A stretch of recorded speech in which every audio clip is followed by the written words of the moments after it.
ሰላምታችን በያላችሁበት ይድረስ ውድ የብላክ ላይን ሚዲያ ቤተሰቦቻችን የዕለቱን የረፋድ አዳዲስና የተመረጡ መረጃዎችን ወደ እናንተ ማድረስ እንጀምራለን። በጎንደር እብናት፣ በለሳ፣ ደራ፣ እስቴ፣ ስማዳንን ጨምሮ በበርካታ ወረዳዎች ታሪክ ተሰርቷል። ከሃዲው ጸዳሉ ደሴ ላይም ደፈጣ ተጥሏል። የአገዛዙ ኃይል በደፈጣ ውጊያ አልቋል። ቋሪት ሌላ ድል ተመዝግቧል። አርበኞች ደብረ ማርቆስ ከተማ ላይ ገብተው ጀብድ ፈጽመዋል። ዶክተር ደብረ ጽዮን ገብረ ሚካኤል የጦርነቱን ጥሪ በይፋ አቅርበዋል። ዝርዝር መረጃዎችን ይዘናል። ሜጀር ጀነራሉ ባንታ ባተ ተወርዋሪ ክፍለ ጦር ትናንት ምሽት 2 ሰዓት ተኩል ጸዳሉ ደሴ ላይ በፈጸመው ደፈጣ አጃቢዎቹ ተመተዋል።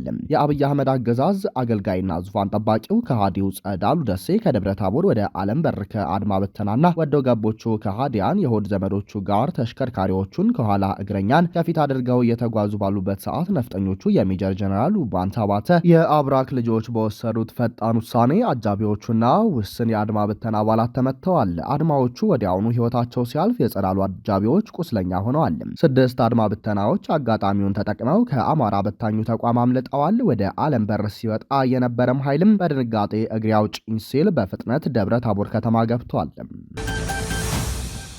በቀጠለው የጎንደሩ ተጋድሎ ከባህር ዳር ጎንደር መስመር ላይ ከባህር ዳር በ60 ኪሎ ሜትር ርቀት የምትገኘው ወረታ ከተማ የተከማቸን የጠላት ሎጂስቲክ በመማረክ ጀብዱ መፈጸሙን የአማራ ፋኖ ብሔራዊ ንቅናቄ ቃል አቀባይ አርበኛ አስረስ ማረ ገልጿል።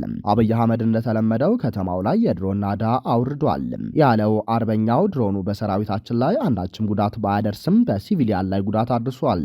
የአገዛዙ ሰራዊት የመከላከል ውጊያ እያደረገ መሆኑን አሚኮን ጨምሮ በልሳኖቹ በኩል አረጋግጧል። በሌላ መረጃ ከአፋር ክልል ጭፍራ ተነስቶ ወልዲያን በማቋረጥ ወደ ላሊበላ መስመር በ4 ዙ 23 ታጅቦ በበርካታ መኪኖች ይጓዝ የነበረ የፋሽስቶ ብልጽግና አገዛዝ ሰራዊት በምኒልክ እዝ የአሳምናው ክፍለ ጦር ቃኝ ሳንቃ ከተማ ዙሪያ የተሳካ የደፈጣ ጥቃት ተፈጽሞበታል። በዚህ ጥቃት በሁለት ተሽከርካሪ ላይ የነበረ የጠላት ሰራዊት ሙሉ በሙሉ ተደምስሷል። በሌሎች አካባቢዎችም የተጠናከሩ ውጊያዎች በመደረግ ላይ ናቸው። እብናት፣ በለሳ፣ ደራ፣ እስቴ፣ ስማዳን ጨምሮ በበርካታ ወረዳዎች በፈቃደኝነት እጅ የሰጠው የጠላት ሰራዊት በምህረት አዋጁ መሰረት እየተስተናገደ ይገኛል። በሌሎች የክልሉ ወረዳዎች የተሰማራ ኃይልም የምህረት አዋጁን ተከትሎ በገፍ እየመጣ ነው። የወረረው የአማራ ምድር ሁሉ የእሳት ረመጥ የሆነበት የብልጽግና አገዛዝ ከፍተኛ ጭንቀት ውስጥ ይገኛል። የጦርነቱን ትርክት ለመለወጥ የተንደፋደፈበት የፕሮፓጋንዳ ስራም እንደ ጉም ተኗል ብሏል አርበኛ አስረስ ማረ። የ206ኛ ኮር አዳኝ ቡድን በደብረ ማርቆስ ከተማ ትናንት ከምሽቱ 1 ሰዓት ከ45 በፈጸመው የቦምብ ጥቃት በአንድ ፓትሮል ላይ የነበሩ 10 አድማ ብተና አባላት ተገድለዋል። ተደጋጋሚ ጥቃት በመክፈት በደብረ ማርቆስ ከተማ የአገዛዙን ኃይሎች በተናጠልና በቡድን በቦምብ የሚያጋዩት አነፍናፌ የ206ኛ ኮር አዳኝ በፈጸሙት የምሽት ጥቃት በአብማ ክፍለ ከተማ ቀበሌ 01 በግተራ አካባቢ በአንድ ፓትሮል ተጭነው የሚንቀሳቀሱ 10 አድማ ብተናዎች በቦምብ ጋይተዋል። ተከታታይነት ባለው ጠና ኦፕሬሽን ደብረ ማርቆስ ከተማ የመሸገውን የአረመኔውን ሰራዊት የሚያስጨንቁት የ206ኛ ኮር አዳኝ ቡድን በፈጸሙት አስደናቂ ጀብድም በፓትሮል የሚከንፉ አድማ ብተናዎችን አየር ላይ ቀልመዋቸዋል። በዚህ ጥቃት የተደናገጠው ጠላት ከተማዋን በተኩስ የናጣት ሲሆን በወገን በኩል ምንም አይነት ጉዳት አልደረሰም። በወይበይን ግንባር የብልጽግና ሰራዊት አይቀጡ ቅጣት ሲቀጣ አገዛዙ በንጹሃን ላይ ግድያ ፈጽመዋል። በአማራ ግዛቶች እየተካሄደ ባለው የህልውና ተጋድሎ የፋኖን ክንድ መቋቋም ያቃተውና ሽንፈትን የተከናነበው የብልጽግና የጥፋት ቡድን በንጹሃን ዜጎች ላይ እየደረሰ ያለውን ግፍ አጠናክሮ ቀጥሏል። በጎጃም ቋሪት ወረዳ በወይበይን ቀበሌ በተደረገ ውጊያ የአገዛዙ ሰራዊት ከፍተኛ ወታደራዊ ኪሳራ ከደረሰበት በኋላ በብስጭት የሁለት አርሶ አደሮችን ህይወት መቅጠፉ ተረጋግጧል። የንጹሃንን ንብረት ለመዝረፍና ወደ ወይበይን ቀበሌ የተንቀሳቀሰው የብልጽግና ሰራዊት ባልጠበቀው ሁኔታ የፋኖ መብረቃዊ ጥቃት ሰለባ ሆኗል። ከአፋብን ቴዎድሮስ እዝ 33ኛ ክፍለ ጦር በተሰነዘረበት ጠንካራ ማጥቃት 3 የሰራዊቱ አባላት ተገድለዋል። 4ቱ ደግሞ ከፍተኛ ቁስለኛ ሆነው በባልደረቦቻቸው ታዝለው ከጦር ሜዳ ወጥተዋል። ይህ የፋኖ ክንድ ያደቀቀው ቡድን የያዘውን ዓላማ ሳይፈጽም ሙትና ቁስለኛውን እየጎተተ ወደ ገበዘ ማርያም ከተማ ጦር ሰፈሩ ለመፈርጠት ተገዷል። በደረሰበት ወታደራዊ ውርደት ክፉኛ የተበሳጨው የአገዛዙ ሰራዊት የተለመደ አረመኔያዊ ተግባሩን በሰላማዊ አርሶ አደሮች ላይ አውርዷል። በማክሰኝት ሁለተኛ ደረጃ ትምህርት ቤት ላይ የመስታወትና የበር ውድመት ያደረሰው ይኸው የጥፋት ኃይል 2 ንጹሃን አርሶ አደሮችን መሳሪያ አምጡ በሚል ሰበብ በጥይት ደብድቦ ገድለዋል። ተጎጂዎቹ አቶ ሀበሻ ስመኝና አቶ በላይ ዘለቀ ሲሆኑ ገዳዮቹ አቶ በላይን ከገደሉ በኋላ የግል መሳሪያውን ዘርፈውታል።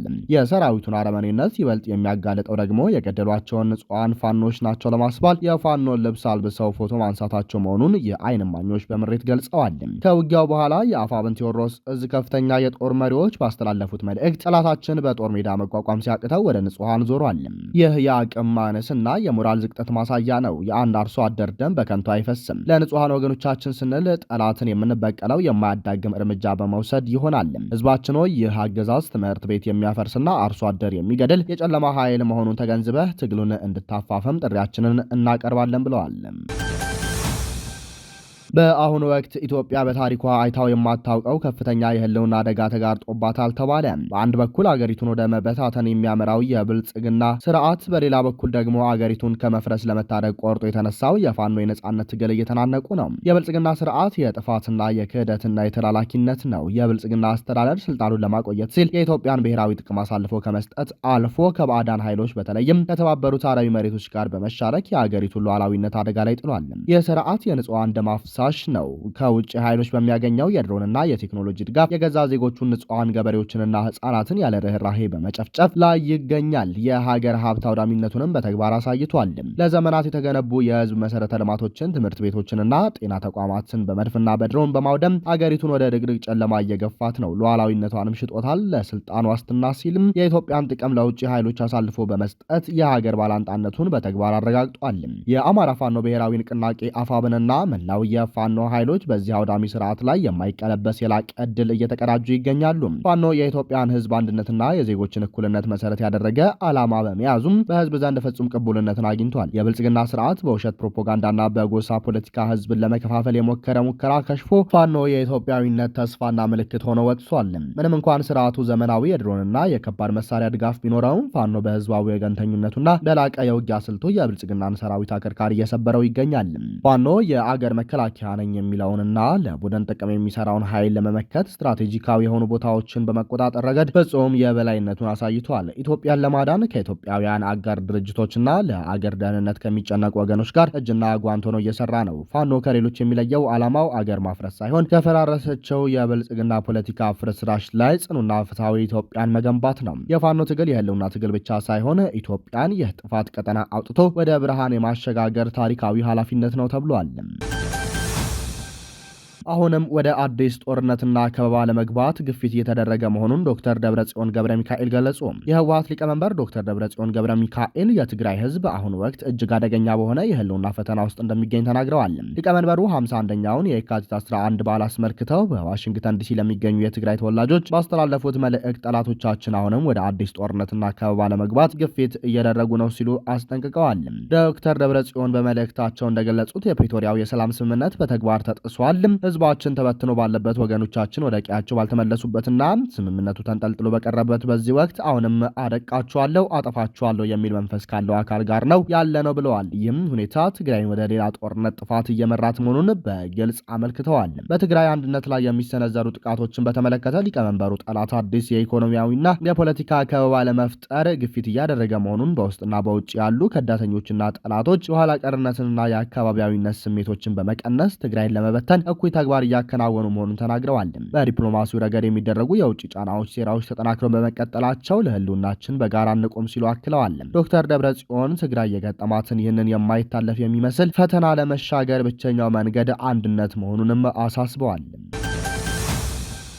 ሳውዲ አረቢያ የተባበሩት አረብ ኤሚሬትስ ለኢትዮጵያ የምትሰጪውን እርዳታ አቁሚ ማለቷ ተሰማ። የኤሚሬትስ መልስም ይጠበቃል። በተባበሩት አረብ ኤሚሬትስና በሳውዲ አረቢያ መካከል የተፈጠረውን ፍጥጫ ለማርገብ ግብጽ እየተንቀሳቀሰች መሆኑ ታውቋል። አልአክባር የተሰኘው ጋዜጣ ይዞት በወጣው ዘገባ እንዳመለከተው የግብፁ ፕሬዝዳንት አብዱልፈታህ አልሲሲ በሁለቱ ሀገራት መካከል ሽምግልና መጀመራቸውን ገልጾም ሳውዲ አረቢያ የተባበሩት አረብ ኤሚሬትስ ለኢትዮጵያ የምታደርገውን ድጋፍ እንድታቋርጥ መጠየቋን ዘግቧል። በዚህም ሳውዲ አረቢያ በተለይ ኢትዮጵያ ከሶማሌላንድ ጋር ያላትን ግንኙነትና የባህር የባህር በር እንቅስቃሴን ኢሚሬትስ እንዳትደግፍ መፈለጓ ተጠቅሷል። ሳውዲ አረቢያ ኢሚሬትስ ለኢትዮጵያ የምታደርገውን ድጋፍ አቁማ ቀደም ብሎ በአረብ ሀገራት በኩል የተቀመጠውን መርህ መከተል አለባት የሚል ግፊት እያደረገች መሆኑ ተገልጿል። በመሆኑም ከቀናት በፊት የግብፁ ፕሬዝዳንት አልሲሲ ይህንኑ የሳውዲ አረቢያን መልእክት ይዘው ነበር ወደ አቡዳቢ ያቀኑትም። እስራኤል በጋዛ በፈጸመችው ጥቃት 11 ፍልስጤማውያን መገደላቸውን የፍልስጤም ሲቪል መከላከያና የጤና ባለስልጣናት ገለጹ። የፍልስጤም ቀይ ጨረቃ ማህበር እንደገለጸው በሰሜናዊ ጋዛ በሚገኝ የድንኳን መጠለያ ላይ በተፈጸመው ጥቃት ቢያንስ 6 ሰዎች ተገድለዋል። በደቡባዊ ጋዛ በደረሰ ሌላ ጥቃት ደግሞ 5 ሰዎች መገደላቸውን አስታውቋል። የእስራኤል መከላከያ ሰራዊት በበኩሉም ጥቃቱ የተፈጸመው ሐማስ የተኩስ አቁም ስምምነቱን በመጣሱ እንደሆነ ገልጿል። ከዋሻ ውስጥ ወጥተው የእስራኤል ጦር በሚቆጣጠረው የጋዛ ሰርጥ አካባቢ የተገኙ ታጣቂዎች በጥቃቱ መገደላቸውም ተናግሯል። እስራኤልና ሐማስ የተፈራረሙት የተኩስ አቁም ስምምነት በጥቅምት መጀመሪያ ተግባራዊ መሆን ከጀመረ አንስቶ አንዳቸው ሌላቸውን ስምምነቱን በመጣስ ሲከሱ ቆይተዋል። የጋዛ ጤና ሚኒስቴር መረጃ እንደሚያመለክተው የተኩስ አቁም ስምምነቱ ከጀመረ ወዲህ ቢያንስ 600 ሰዎች በእስራኤል ተገድለዋል። ከእነዚህ ውስጥ 32 ያሉ የተገደሉት እስራኤል ከ2 ሳምንት በፊት በፈጸመችው ተከታታይ የአየር ጥቃቶች ናቸው። እስራኤል የዛሬውን ጥቃት የፈጸመችው በአሜሪካ አደራዳሪነት የተፈረመው የተኩስ አቁም ስምምነት ሁለተኛ ምዕራፍ ትግበራ ሲጀመር ዝግጅት እየተደረገ ባለበት ወቅት ነው። የአሜሪካ ፕሬዝዳንት ዶናልድ ትራምፕ የተኩስ አቁም ስምምነቱን አፈጻጸም የሚከታተል የሰላም ቦርድ ባለፈው ወር ማቋቋማቸው ይታወሳል። በተባበሩት መንግስታት የጸጥታ ምክር ቤት ስልጣን የተሰጠው ይህ ቦርድ በጋዛ የድንበር አካባቢዎችን የሚጠብቅ ዓለም አቀፍ ኃይል የማቋቋም ኃላፊነት ተጥሎበታል። የሐማስን ትጥቅ የመፍታት ሂደት የመቆጣጠር ስልጣንም አለው። ቦርዱ የመጀመሪያ ስብሰባውን በሚቀጥለው ሳምንት ዋሽንግተን ውስጥ እንደሚያደርግ የሚጠበቅ ሲሆን በባለሙያዎች የሚመራ ፍልስጤም መንግስት ምስረታን እንዲሁም የጋዛን የመልሶ ግንባታ ስራን ይቆጣጠራል። ውድ የብላክ ላይን ሚዲያ ቤተሰቦቻችን ለሰዓቱ የነበረን መረጃ ይህንን ይመስላል። ጤና ይስጥልንም።